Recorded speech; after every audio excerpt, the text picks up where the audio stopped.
Bureau chief Ejaz Ahmed ताहिरावान Kyrgyzstan में इंतहा पसंदी के इंसदाद के लिए पहली सरकारी इस्लामी एकेडमी किर्गिस्तान में अब जो पहली इस्लामी एकेडमी खोली गई है उसमें 400 तक तलबा की गुंजाइश है। यह एकेडमी शुमाली किर्गिस्तान के शहर टोमटोक में खोली गई है, जिसे तमखाक में भी कहा गया जाता है जिसे तखमाक भी कहा जाता है। हुकाम के बकौल ये नया तालीमी इदारा बामकसद मजहबी तालीम की बढ़ती हुई ज़रूरियात को पूरा करेगा। ब्यूरो चीफ एजाज अहमद ताहिरावान आलमी खबरनामा के हवाले से ब्रेकिंग न्यूज़ पेश खिदमत है। बरतानिया, कनाडा और ऑस्ट्रेलिया ने बाज़ाब्ता तौर पर फ़लस्तीनी रियासत को तस्लीम कर लिया।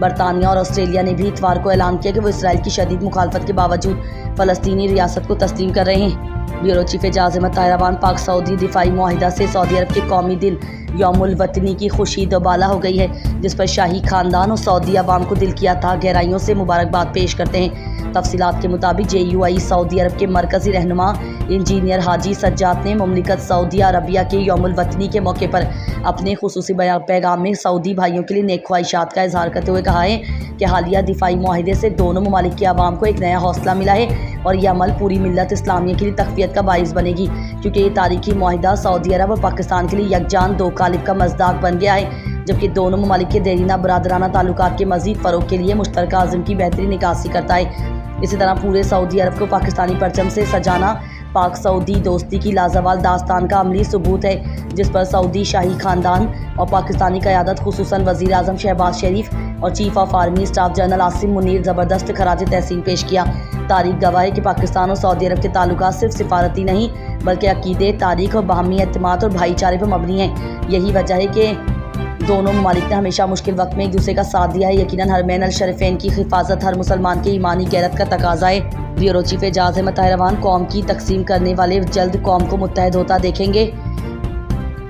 सिंध देश और पाकिस्तान ना खप्पे का नारा मुल्क दुश्मनी है। शहरी सिंध पर अगर लड़ाई मुसल्लत की गई तो कौम का भरपूर दिफा करेंगे। मुहाजिर कौमी मूवमेंट पाकिस्तान की joint secretary doctor Nighat Fatima ने आफाक अहमद की रिहाइशगाह पर कोरंगी इंडस्ट्रियल एरिया से आए नौजवानों के एक वक्त से मुलाकात की, जिसमें उन्होंने नौजवानों की शिकायत और असीबत की बुनियाद पर मुहाजिर खवातीन के साथ होने वाली बर्बरियत पर गहरे गम व गुस्से का इजहार करते हुए कहा कि पीपल्स पार्टी मुहाजिर दुश्मनी में अंधी हो चुकी है, जो सरकारी इदारों की तरह प्राइवेट सेक्टर से भी मुहाजिरम कौम को बेदखल करने का ख्वाब देख रही है। उन्होंने कहा कि मुहाजिर कौम की अमन पसंदी को कमज़ोरी समझने वाले अहमकों की जन्नत में रहते हैं। हमारा सबर इस शहर की तरक्की व इस्तेहकाम के लिए है। जो लोग कौम की तकसीम को जवाज़ बनाकर हमारी कौम और ज़मीन को अमली तौर तकसीम करने का ख्वाब देख रहे हैं, वो जल्द कौम का इत्तेहाद देखेंगे। उन्होंने कहा कि GA सिंध और पीपल्स पार्टी एक ही सिक्का के दो रुख हैं, बल्कि ये कहना गलत ना होगा कि GA सिंध पीपल्स पार्टी की B टीम है, जो सिंध देश की आड़ में मुहाजिरों को कुचलने का मंसूबा बना रही है। अगर शहरी सिंध पर लड़ाई मुसल्लत की गई तो कौम का भरपूर दिफा करेंगे और ईंट का जवाब पत्थर से देने से गुरेज नहीं करेंगे। उन्होंने कहा कि सिंधु देश और पाकिस्तान ना खप्पे का नारा मुल्क दुश्मनी है, जिसे किसी तौर कबूल नहीं किया जा सकता। मुहाजिर कौम के बुजुर्गों ने 20 लाख जानों की कुर्बानी देकर वतन अजीज़ हासिल किया था, जिसकी सलामती की हिफाजत मुहाजिर कौम का हर नौजवान और बच्चा अपनी जान देकर भी करेगा।